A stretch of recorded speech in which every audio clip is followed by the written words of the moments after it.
Welcome to Full Prefrontal, the show that exposes the mysteries of executive functions.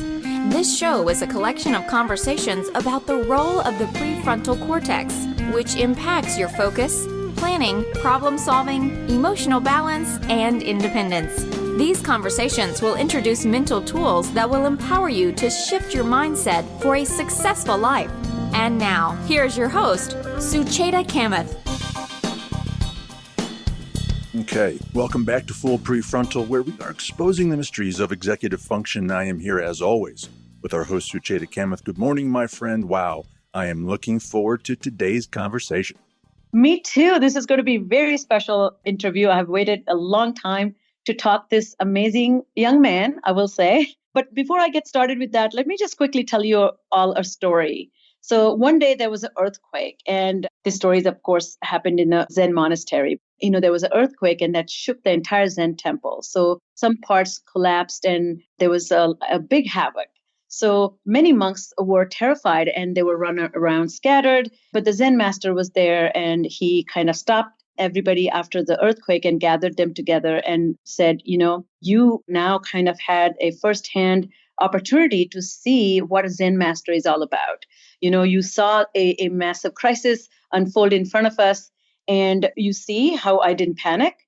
And you also saw that we very quietly, I gathered you all and I took you to this safe place, which is a kitchen, and which is the strongest part of the temple, and, didn't think much about it, but I made a good decision. And because of my guidance and my mentorship, we all survived, and we survived without any injuries. And however, since I'm a Zen master, as I reflect on this, I think about this, it just occurred to me that in spite of my composure, I kind of lost it. When I was in the kitchen, I kind of felt the tension and stress coming onto me. So I just drank a glass of water. And as soon as he said that, many monks in the crowd had a little smile on their face. And so he was a little perturbed and said, "What are you smiling about?" And so one monk bravely said, "Sorry, Zen master, it wasn't water, it was a glass of soy sauce." So the idea there is, as you can see in this story, the Zen master neither had mastery nor insight. And yes, we all hope to do better, not just during crisis or setbacks and roadblocks, but we hope to do better even when we are even keel. But it certainly takes practice. And we are in search of personal evolution, and we hope to reach that personal evolution by changing either our ways by doing less than usual, doing more than usual, or doing something unusual or something that is completely a new way. And that's why on today's podcast, we're going to talk to somebody who's a guru of self-change and who has talked a lot about self-discovery and has provided us with lots of opportunities to create a polished version of our better selves. So I call him a transformation master. So it's my total delight to introduce Daniel H. Pink. He is the author of 6 provocative books, including his newest, When: The Scientific Secrets of Perfect Timing, which has spent 4 months of the New York Times bestseller list and has been named a best book of 2018 by Amazon, iBooks, Goodreads, and several more outlets. His other books, including long-running New York Times bestsellers, A Whole New Mind, and the #1 New York Times bestseller, Drive, and To Sell is Human, are very well known to many in the audience, but they are my personal favorite, all 4 of them. His books have won multiple awards and have been translated into 39 languages. He lives in Washington, D.C. with his family. And one of the things I love about Dan, I've only met him once, not met him. I was in the audience. I call that as meeting Dan. But I am hoping that today I get to discuss the book When, which offers valuable science behind the world-changing idea of timing. If taken seriously, it can offer insight into a better operating self. So it's a great delight. Welcome to the podcast, Dan.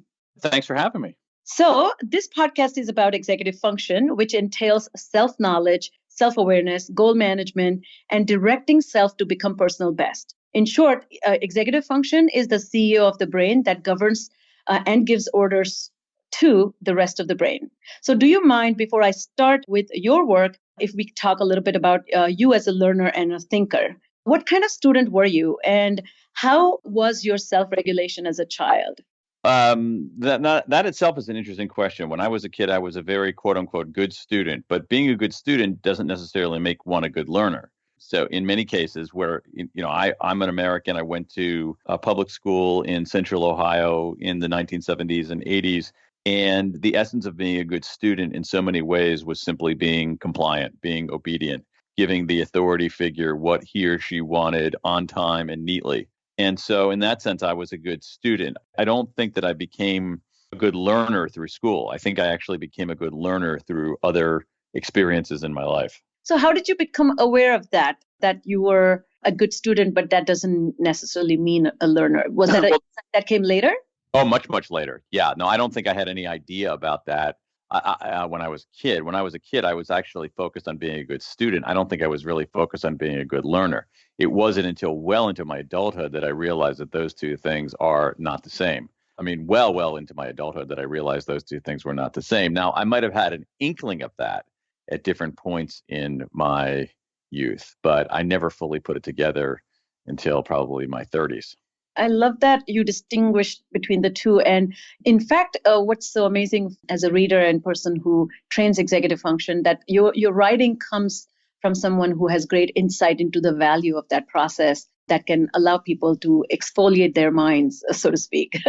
Yeah, no, and I think it's a really interesting question, and it's something that has become more important to me. I don't give you that account with pride. I wish that when I was younger, I had focused a lot more on learning and just dealt with whatever the consequences would have been for how I performed as a student. But one of the things that has helped me figure this out, I mean, part of it is simply growing and maturing, but part of it also is, if you look at, say, the work of Carol Dweck and the difference between learning goals and performance goals. Learning goals are, do you want to master a material? Do you want to actually build a new skill? Performance goals are, do you want to get a good grade on the test? Do you want to have some kind of outward measure, some kind of metric go up? And for me, the classic example of that is French. I took French for 6 years in high school and in college. I got straight A's in French. I can't speak French. And, and the reason for that is that I was focused entirely on being a good student, not on being a good learner. I was focused entirely on the performance goals rather than on the learning goals. So in a given moment in 1983, I probably had memorized all of the irregular conjugations of the major verbs in French and could recite those on a quiz. But if you had plunked me into the middle of France and had me try to find a train or a croissant or a bathroom, I might have been in difficult circumstances. And so I think this distinction is extraordinarily important. Now, the good news here is that I think that over time I have become a much better learner. And I think that there were some seeds earlier in my life that sprouted that actually helped me do that. Other kinds of, and I think the interesting thing is that the experiences were not in the classroom; they were in other realms of my life. So that brings me to this question that I think you said that maybe you were referring to being a good student actually kind of shows that you had great learning habits. That means, and you were a very cooperative learner. That means you kind of trusted the teachers or trusted the education to offer you the tools and methods that may add value to you. So for such a student, I'm wondering now, what kind of weaknesses did you have as a learner? And were you attuned with your strengths and weaknesses as globally? Well, that's interesting because I don't know whether I really thought about it that deeply.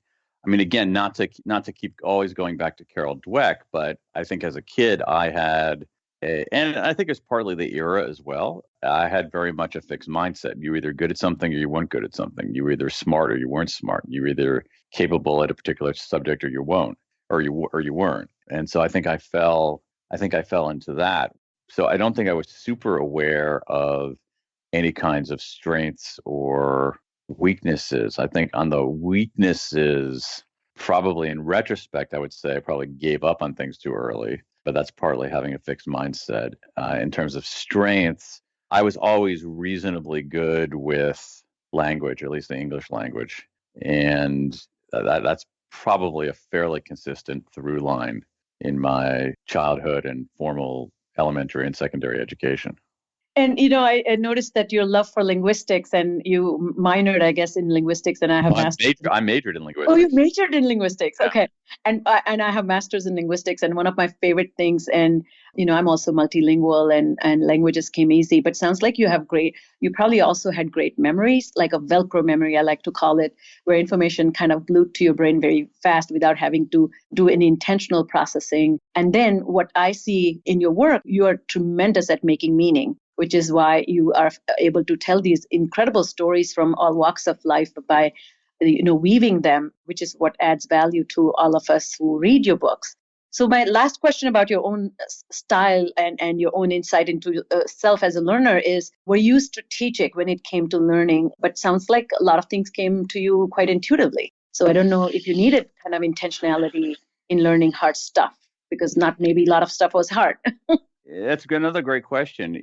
I guess it depends. I guess I would go back to this idea that I got pretty good at being compliant, and I got pretty good at giving authority figures what they wanted.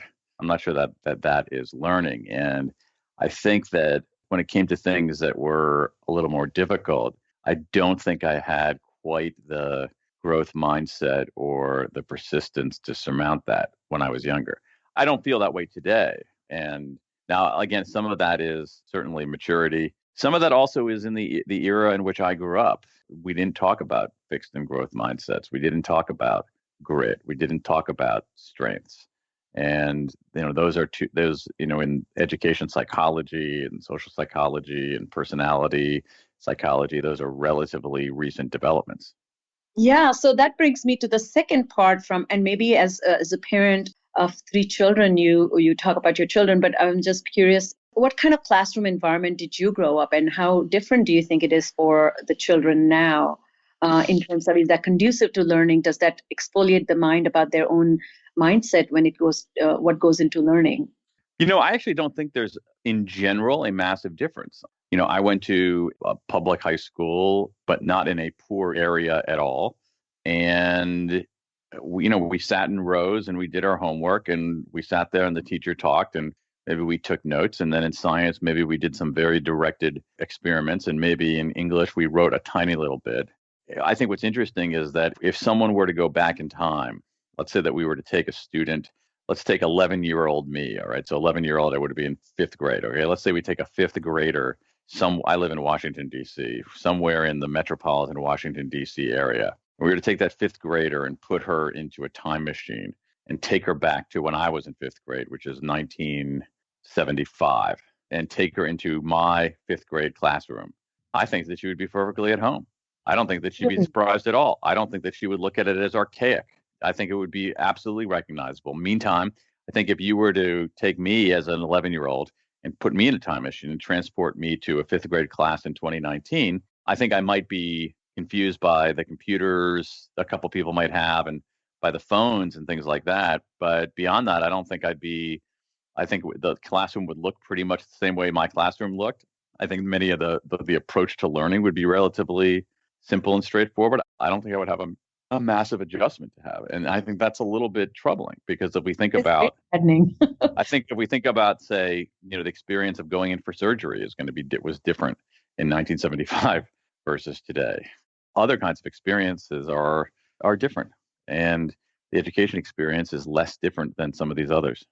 Yeah, and I do have a point in asking all that, because it's so fascinating to me that all the books that you have written, you kind of explain and provide insights so that people will be charged to make change, and you have a very specific and intense focus on self-directed change. And to me, self-directed change is a extremely executive function process, and people are not used to. They don't get any training. Even our education doesn't afford that. Yeah, it's true.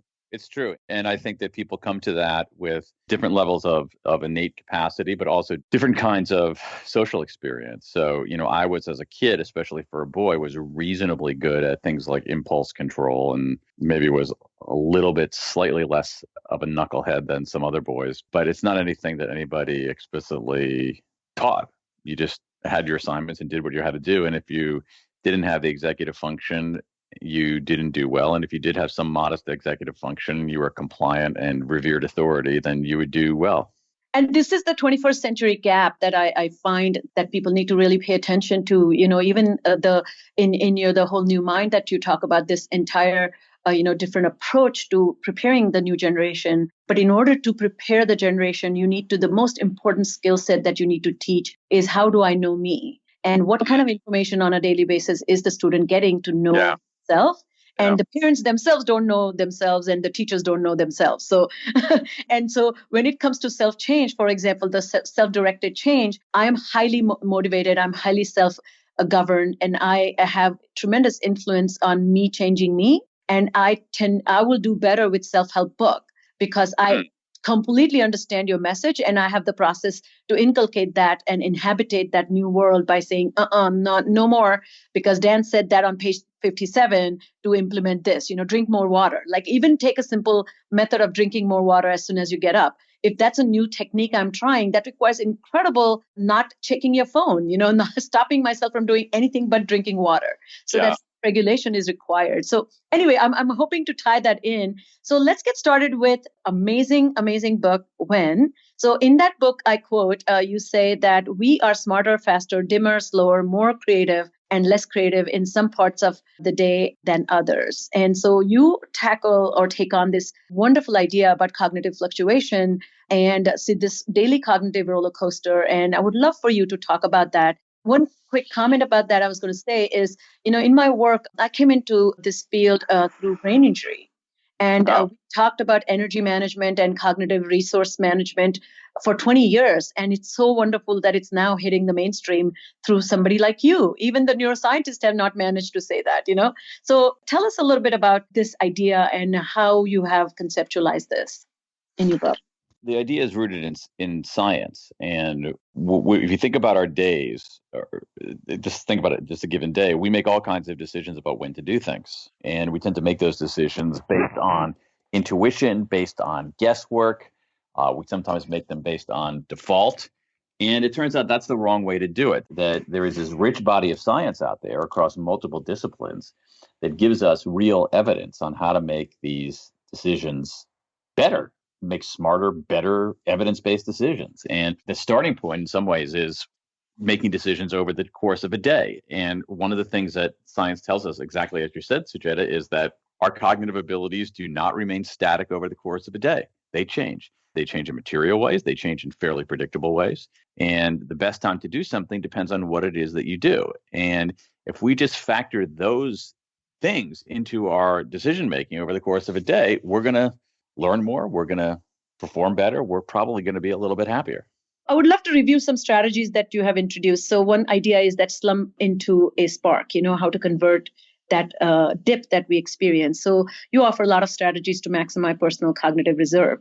So one such idea that you talk about is that restructuring either your day or taking naps or kind of doing some things like including like drinking a glass of water when you wake up, avoiding coffee immediately after you wake up, or soaking more morning sun, scheduling, talk therapy. So can you just give us some tips and what science shows with our listeners, and what's remarkable for you in terms of your personal experience that you were not doing yourself? Well, again, it goes back to recognizing that our cognitive function is different at different times of day. And one way to begin analyzing that is to begin with what chronobiology is a field, chronotime biology, study of life, a field of science that looks at our diurnal biological rhythms writ large. And one of the things that chronobiologists have discovered is that each of us has a chronotype. That is, we have a propensity. So some of us go to sleep early and wake up early, just naturally. Some of us go to sleep late and wake up late. Others of us are in the middle. And what we know is that about 15% of us are very strong morning people, larks. About 25% of us are very strong evening people, owls. And about 2/3 of us are in the middle, what I like to call third birds. And that becomes the starting point in figuring out the right time in the day to do something. So here's what we know. Most of us move through the day in 3 stages, 3 broad stages: a peak, a trough, a recovery. Peak, a trough, a recovery. Most of us, let's say 75, 80% of us, move through the day in that order. Peak early in the day, trough in the middle of the day, recovery later in the day. Now, owls, people who have evening chronotypes, are much more complicated. They tend to hit their peak late afternoon, early evening, well into the evening. But what we know is that each of these three stages, our cognitive abilities change. So during the peak, which for most of us is the morning, but for owls is much later in the day, that's when we are most vigilant. And vigilance means we are able to bat away distractions. Batting away distractions is this concept of vigilance is the key attribute of this peak period. So during the peak period, we do better and should be doing work that requires heads down focus, attention, and energy. Writing a report, analyzing data. At some level, and I'm speaking a little bit out of school here, I think we can analogize that our executive function is better. That executive function is in some ways is in some ways at least analogous to vigilance. It is Yes. Executive function means that you are harder to distract, and that changes over the course of a day. So for 3/4 of us, that were less distractible in the morning. Now, during the trough, which is the early afternoon to mid-afternoon for almost everybody, that's a low-performing time of day for almost everybody. There's a whole array of evidence across many, many domains showing performance drops considerably during that period. You see it in test scores among students. You see it in certain measures of corporate performance. You see it in jury and judicial decision making. You see it big time in healthcare. And so that period, that early to mid-afternoon period, is when we are actually at our worst cognitively. So that's a better period for doing administrative work that doesn't require massive brain power or creativity. Now, the recovery period for 75, 80% of us is late afternoon and early evening. That's a very interesting time of day because we are less vigilant during that period. Again, if we're in the middle or we're larks, we're less vigilant during that period. But we have our mood is actually pretty high. And so that combination of lower vigilance and high mood makes it a good time for certain cognitive tasks that require a form of mental looseness, iterating new ideas, coming up with non-obvious solutions, brainstorming. And so what the research tells us fairly clearly is this: where possible, we should try to do our analytic work during our peak, our administrative work during the trough, and our recovery work, our insight creative work during the recovery. And one of the things that we see, and it goes to a lot of what you were talking about, Sucheta, is that when we try to explain variance in performance on cognitive things, so why are some people better at cognitive tasks than others? There are all kinds of explanations for that. Some of it is obviously going to be native intelligence. That's a part. It's not the whole thing, but it's pretty clear. That's a part of it. Some of it is executive function, whether that's innate or whether that's learned.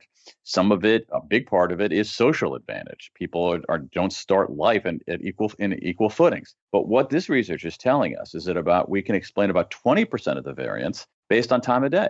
And that's a big deal. That doesn't mean the timing is everything, but it means it's a big thing.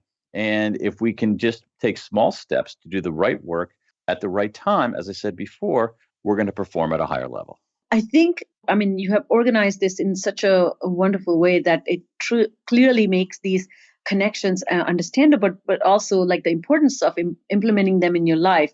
One of the research that was very striking to me that I have read, and you also have talked about, is that particularly the way judges give sentencing and how close or far away they are from the lunch break, Yeah. And I think that's devastating.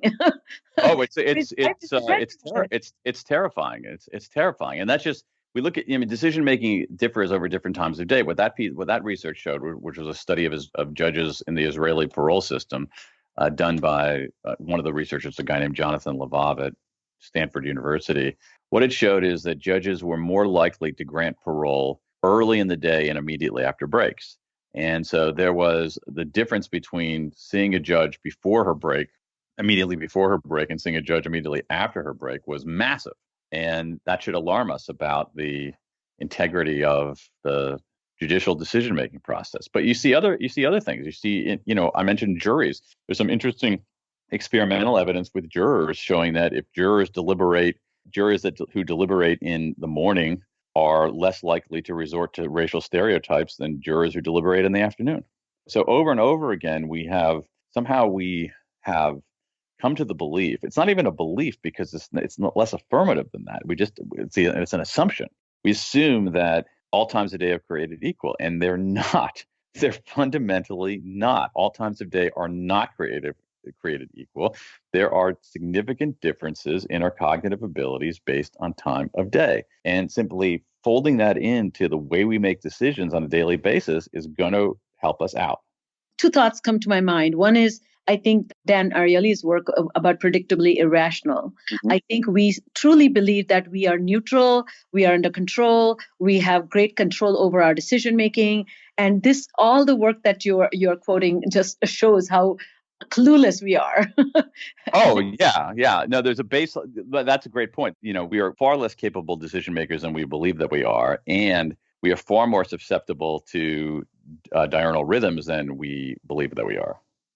And the second thought comes to, I had Carol Tavris, whose main area of study is a cognitive dissonance. And the second thought comes to my mind is, I think when we are not performing well, we have incredible amount of justifications to give and say, no, I'm fine, or this, and externalize the blame and call things outside you to have caused you to not perform well. I see that all the time in my practice.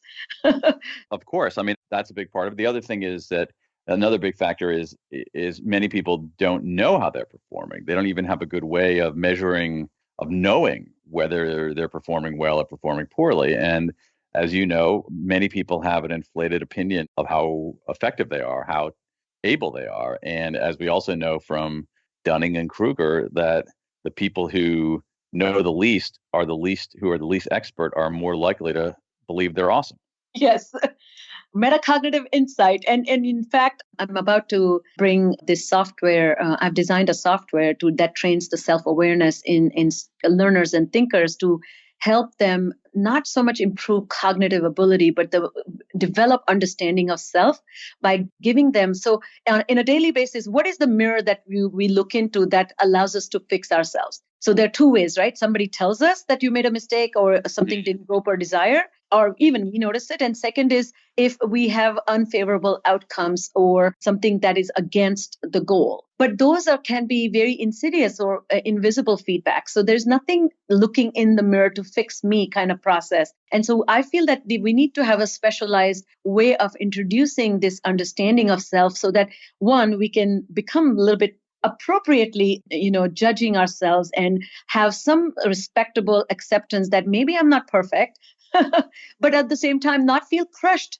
by recognizing that I'm not perfect, Absolutely. Absolutely. I mean, in a sense, what you're talking about, I mean, not exactly what you're talking about, but you're talking about all of us could use something akin to a coach, someone who cares about us, who is helping us get better, but who can take an outsider's view.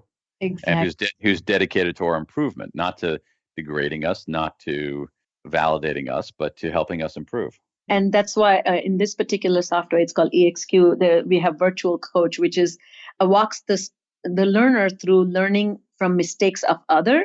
And if the mistakes are not that grave, then you're looking at your own mistakes. So this having a externalized process of looking at mistakes and judging and evaluating that from a third person's point of view is extremely critical to develop insight and understanding of self. Which brings me to this point that you talk about a lot in your book is that, taking a meaningful perspective on the situation or condition you're in and picturing the other person who benefits from your effort or action. Can you talk a little bit about that and how that informs our ungluing ourselves, so to speak, or getting unstuck?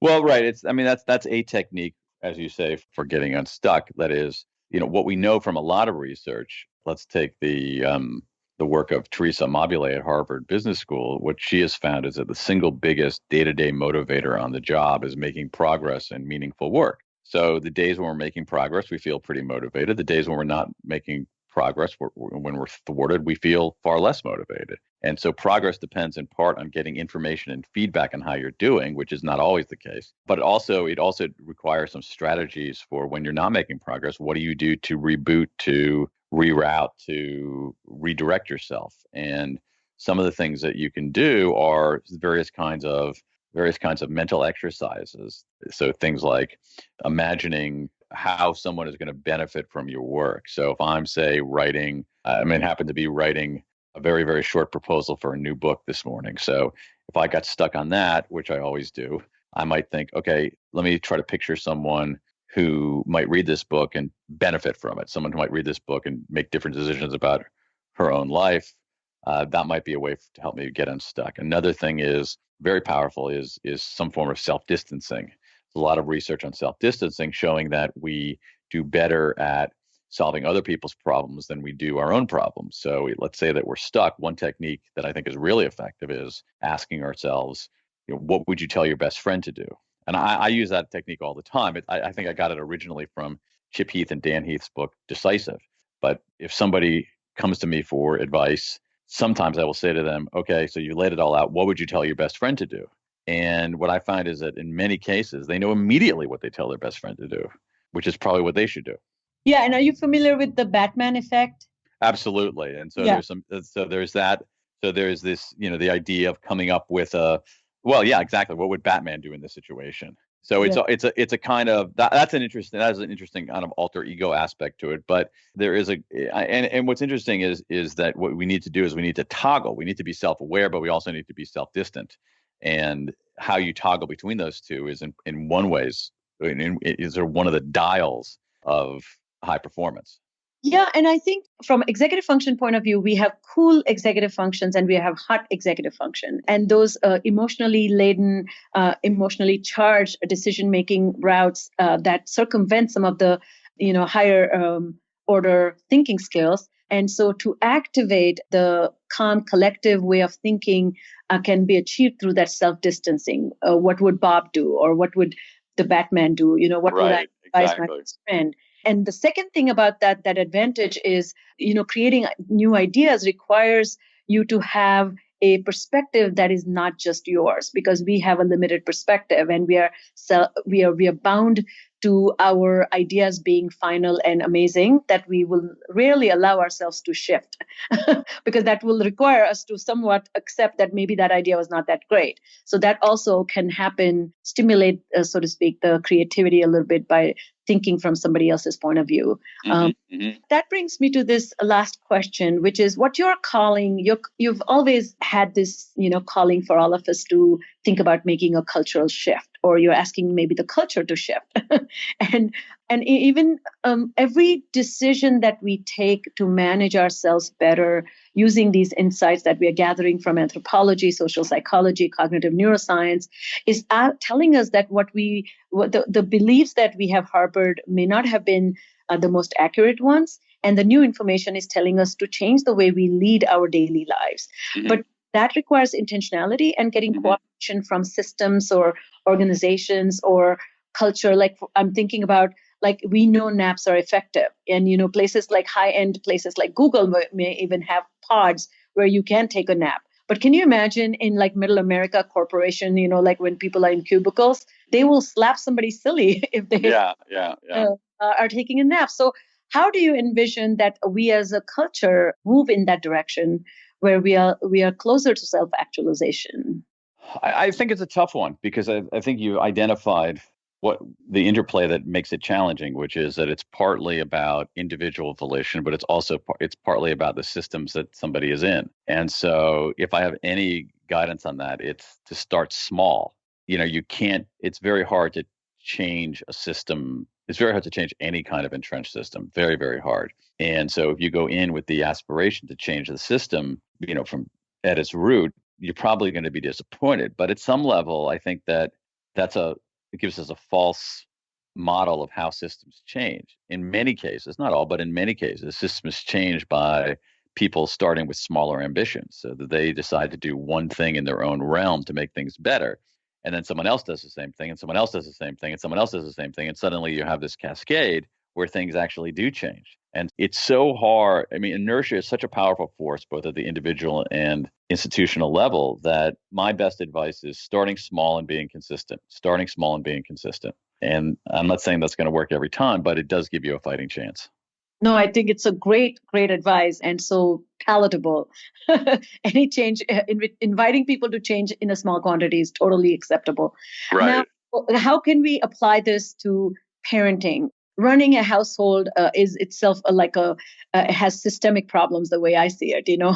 Parents also need to change the way they raise their children, prepare their children to tackle and become self-regulated, and also get their children ready for 21st century. But they themselves may not be skilled, and they are harboring a lot of notions that are self-limiting. What are your thoughts about that? I think it's a really complex question because some of it is rooted in class. So parents who are struggling to pay the rent, who don't know whether their job is secure, who's live in an environment where there is physical insecurity, that's qualitatively different than a parent living in a middle class domain of relative physical safety and sufficient resources and all that. So I think that like we don't like talking about that in this country, but that is a major factor. I guess the other thing is that there are different value systems as well. And it's one of the things that I've come to understand. There's an approach, there's a set of values that says that the most important values are things like purity and sanctity and authority.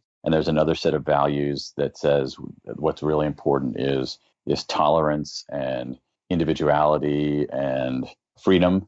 And those are very different value systems, and one is not better than the other. So you have that. So you have different class outlooks. You have different, basically, the deep structure of people's moral views are different. But I think at some level so much of it depends on, as a parent, as a boss, as anything, with like what your starting assumption is about other people.